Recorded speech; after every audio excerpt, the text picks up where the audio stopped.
2000 সালে এনায়েত করিম পরিচালিত একটি সিনেমা এসেছিল, যে সিনেমার নাম ছিল নয়া কষা, এবং যেটা ছিল মারমার কাটকাট একটা অ্যাকশনধর্মী সিনেমা, এবং তখন ভালগারিটি রেলিগেশন যুক্ত ছিল। কিন্তু এই সিনেমাটার বিজনেস যদি আপনি দেখেন, তৎকালীন সময়ে টপ নচ বিজনেস দিয়েছিল এবং অনেক বড় বড় তাবড় তাবড় ডিরেক্টর প্রডিউসারদের রীতিমতো কিন্তু মাথা ঘুরিয়ে দিয়েছিল এই সিনেমার কালেকশন।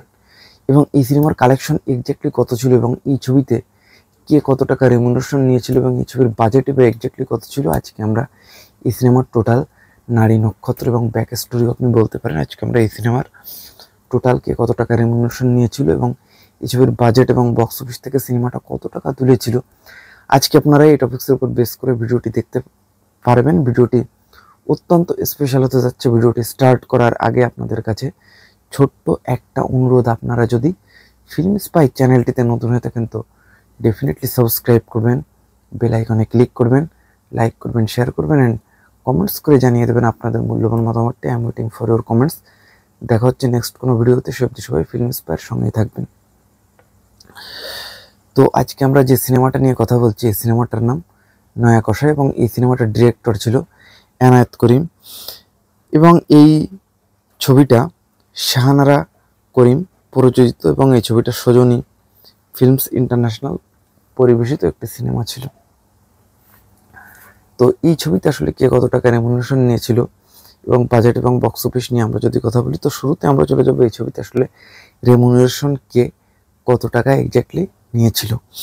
তো ফার্স্টে আমরা যদি আসি যে, তো নাসির খান যিনি 90s একজন পপুলার অ্যাক্টর ছিলেন এবং এখানে তিনিও অ্যাক্টিং করেছিলেন এবং তারও তখন আসলে ক্যারিয়ারের শেষ দিকে, এবং তখন এই সিনেমাতে কিন্তু তিনি তার রেমুনারেশন কিন্তু তখন কিন্তু 60,000 প্লাস ছিল। 60,000 থেকে 80,000 এর মাঝামাঝিতে কিন্তু তিনি এই সিনেমাতে রেমুনারেশন নিয়েছিলেন। এবং আমি যে রেমুনারেশন বলছি এটা কিন্তু আসলে অ্যাপ্রক্সিমেট, মানে তখনকার সময় কাছাকাছি যায় এরকম রেমুনারেশন নিয়ে কিন্তু আমি কথা বলছি। তো এবার আমি যার কথা বলবো আমির সিরাজি। তো তিনিও তখন মোটামুটি পপুলার এবং তিনি তার থেকে একটু কম টাকা কিন্তু তখন রেমুনারেশন কিন্তু নিয়েছেন। তিনি 55,000 আশেপাশে কিন্তু তিনি এই মুভিতে কিন্তু তিনি আসলে রেমুনারেশন নিয়েছিলেন। তো এইবার আমরা যদি আর একটু কাস্টিংয়ের দিকে আমরা যদি যাই, আসলে ড্যানিশ ডাক এখানে গুরুত্বপূর্ণ ক্যারেক্টার প্লে করেছিল। তিনিও 90s একজন পপুলার আর্টিস্ট ছিলেন এবং তিনি এই সিনেমাতে তার অ্যাক্টিং বাবদ তিনি কিন্তু 70,000 আশেপাশে 70,000 মতো কিন্তু তিনি এই মুভিতে রেমুনারেশন অ্যাপ্রক্সিমেট নিয়েছিলেন। এবং এবার আমরা যদি আসি এই মুভির আসলে খল অভিনেতা আরও একজন নিয়ে যদি আমরা কথা বলি, যে গাঙ্গুয়াকে, তো তিনি কিন্তু একটু কমই চার্জ করতেন। তিনি তখন 40,000 বা 30,000 থেকে 40,000, তো এইরকম মাপের রেমুনারেশন কিন্তু তিনি এই ছবিতে কিন্তু নিয়েছিলেন। তো এবার আমরা যদি এই ছবির আরও একটু আসলে লিড কাস্টিংয়ের দিকে আমরা যদি ঢুকি, তো প্রথমে আমরা যদি আসি যে এই ছবিতে তৎকালীন সময় তুমুল জনপ্রিয় একটা ভালগার পেয়ার বলা হতো, যাদেরকে মেহেদি অ্যান্ড ঝুমকা, তো তারাও এই ছবিতে স্ক্রিন প্লে করেছিল। তো ঝুমকার রেমুনারেশন যদি এই মুভিতে আমরা যদি বলি, তাহলে 30 থেকে 40,000, তো তাদের অত্যন্ত কম টাকার রেমুনারেশন দেওয়া হতো। তো 30 থেকে 40,000 আশেপাশে 2-4টা শর্ট এবং 2-4টা গানের জন্য কিন্তু তাদেরকে নেওয়া হতো। এবং এই ছবিতে আমরা যদি আসি এবার মেহেদির রেমুনারেশন এক্স্যাক্টলি কত ছিল, তো তিনি কিন্তু তখন প্রায় আগের থেকে বেশ ভারী টাকা কিন্তু তিনি প্রায় চার্জ করছে। প্রায় তখনকার দিনে প্রায় 90,000, 80 থেকে 90,000 আশেপাশে কিন্তু প্রায় 90,000 টাকার মতো কিন্তু তখন তার প্রায় রেমুনারেশন কিন্তু তখন তিনি কিন্তু চার্জ করছে। তো এবার আমরা চলে যাবো এই সিনেমার একটা বড় পিলার, যার কাঁধের উপর ভর করে এই সিনেমাটা দাঁড়িয়েছিল। আমরা যদি আসি যে ডিপজল, তো ডিপজল তখন বিশাল বড় একটা ব্র্যান্ডের নাম এবং তার স্টারডাম, তার মার্কেট ভ্যালু তখন হিরোদের থেকে কোনো রকমভাবে কম ছিল না। এবং তিনি পার্ট সিনেমাতে তখন কিন্তু প্রায় 3.5 থেকে 4 লাখের আশেপাশে কিন্তু তিনি নিতেন এবং কোনো সিনেমাতে তার এক্সট্রা তার সংলাপ বা তার সাপোর্টেড বিভিন্ন রকমের বিষয় ছিল, সিনেমা হল প্লাস অন্যান্য ব্যাপার দিয়ে তিনি কিন্তু বিভিন্ন সময় প্রায় 4.5ও ক্রস করে যেত, 4.5 লাখ বিভিন্ন রকম হিসাব নিকাশ অনুসারে বিভিন্ন রকম সময়। এবং এই সিনেমাতে তিনি অ্যাপ্রক্সিমেট 4 লাখের মতো রেমুনারেশন নিয়েছিলেন। তো এবার আমরা চলে যাবো এই সিনেমার হিরো এবং হিরোইন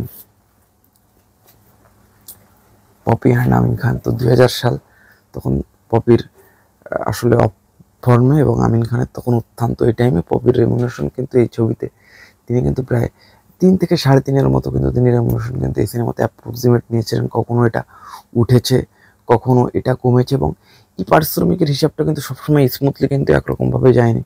কখনো বেশি হয়েছে, কখনো কম হয়েছে, এবং এরকম রেমুনারেশন কিন্তু তিনি এই মুভিতে কিন্তু রেমুনারেশন নিয়েছিলেন। তো এবার আমরা ডিরেক্টলি কথা বলবো আমিন খান, যিনি আসলে এই মুভির হিরো এবং এই মুভির আসলে লিড কাস্টিং আপনি বলতে পারেন। এবং আমিন খান তখন এমন একটা পজিশনের ভিতর দিয়ে যাচ্ছে যে কখনো ভালো সিনেমা আসছে এবং কখনো মানহীন সিনেমা আসছে। এই যে মানহীন বা মান সিনেমার এই যে যে টান পড়ন্ত, এরকম সময় একজন আমিন খানের রেমুনারেশন এক্স্যাক্টলি কত ছিল? হ্যাঁ, এই মুভিতে তিনি 4 লাখের আশেপাশে কিন্তু তিনি রেমুনারেশন নিয়েছিলেন, এবং এটা ছিল তখনকার সময় তার একটা অ্যাপ্রক্সিমেট একটা ধরা বাঁধা রেমুনেশন। তখন তিনি এরকম চার্জ করছে অলরেডি, কিন্তু এর আগে তাকে আপনারা 1.5-2 লাখ 2.5 লাখ টাকার হিরো আপনারা তাকে দেখছেন 90s যখন তিনি হয়তো অহরহ ফার্স্ট লিড করছে না, কখনো ফার্স্ট লিড কখনো সেকেন্ড লিড করছে, এবং একটা টাইমে তার উত্থান হওয়ার পরে কিন্তু তিনি এরকম রেমুনেশন কিন্তু তিনি চার্জ করতেন পার সিনেমাতে। এবং সিনেমাতে তার অ্যাগ্রেসিভ যে লুক, তার অ্যাক্টিং, এগুলো তুমুলভাবে প্রশংসিত হয়, এবং এই মুভিতে তিনি এরকম রেমুনেশন কিন্তু চার্জ করেছিলেন। এবং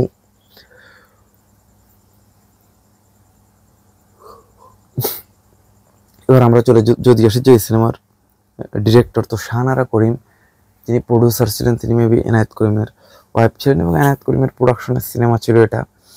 সো আসলে ডিরেকশন বা তার রেমুনারেশন যদি আমরা হিসাব করি তখন ওরকম 5 লাখের আশেপাশে তিনি। তো এনায়েত করিম বেশিরভাগ সিনেমায় কিন্তু তার নিজস্ব প্রোডাকশনে বানাতেন। তো এনায়েত করিম বেশিরভাগ সিনেমায় তার নিজস্ব প্রোডাকশনে বানাতেন। সো তার রেমুনারেশন নিয়ে কিন্তু ওইভাবে আসলে চর্চা হয় না বা হয়নি। এখন আমরা চলে যাবো এই সিনেমার বাজেট এবং বক্স অফিস থেকে সিনেমাটা কত টাকা ইনকাম করেছিল। তো দেখেন, এই সিনেমাটার বাজেট কিন্তু একদমই খুব আহামরি ওরকম ছিল না। প্রায় তখনকার সময় দাঁড়িয়ে 85 লাখ টাকা ছিল, 85 লাখ টাকা ছিল এই সিনেমাটার বাজেট। এবং এই সিনেমাটা যদি বক্স অফিস থেকে যদি আয় করা যদি আপনি দেখেন, তখন একটা হিস্টোরিক্যাল রকমের ব্লকবাস্টার ছিল ওই ইয়ারের। সেকেন্ড বিজনেস দশ সিনেমা মেবি এই সিনেমাটা ছিল, এবং ইনকাম ছিল এই সিনেমাটার তখন 5 কোটি প্লাস, 5 কোটি টাকার আশেপাশে অ্যাপ্রক্সিমেট এই সিনেমাটা ইনকাম করেছিল। তো এটা হচ্ছে এক্স্যাক্টলি এই ছবির বাজেট এবং বক্স অফিস থেকে কত টাকা ইনকাম করেছিল এটা নিয়ে ফিল্ম স্পেয়ার স্পেশাল আয়োজন। তো কেমন লাগলো? ভালো লাগলে লাইক কমেন্ট শেয়ার জানিয়ে দেবেন। আপনার মূল্যবান মতামতটি আমি ওয়েটিং ফর ইউর কমেন্টস। দেখা হচ্ছে নেক্সট কোনো ভিডিওতে। সব দেশের ফিল্ম স্পেয়ার সঙ্গে থাকবেন, জানিয়ে দেবেন আপনার মূল্যবান মতামতটি আমি ওয়েটিং ফর ইউর কমেন্টস। দেখা হচ্ছে নেক্সট কোনো ভিডিওতে। সব দেশের ফিল্ম